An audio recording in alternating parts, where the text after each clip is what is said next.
Oh, saan ka pupunta? Ako'y lalayas na. Hindi ko na gusto yung ginagawa mo sa akin. Lalayas. Bakit? Ano ba ginagawa ko sa'yo? Ako'y hirap na yung katawan ko sa'yo. Lagi na lang, araw-araw mo. Ayaw, di ba? Ano ba kasi nagustuhan mo sa katawan ko? Bakit patay na patay ka sa katawan ko? Eh bakit asawa naman kita? Anong masama naman doon? Kahit na, asawa. Hindi ko kita asawa. Aaraw-arawin mo ko. Wala nang pahinga sa'yo. Papasok bago umalis. Meron. Bago maligo, meron. Bago tulog, meron. Ayaw mo nun, vitamins, 3 times a day. Ito mo yung katawan ko, yung balat ko. Wala na sustansya. Kinuha mo lang lahat ng katas ng katitira kong sustansya ng katawan ko.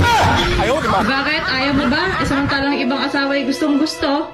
Ayoko, di ba, Le? Ayaw, di ba? Huwag mo mamigaya sa mga ibang mahihilig na ano. Pati ano ko, lambot na ayaw mong tigilan. Ayaw, di ba?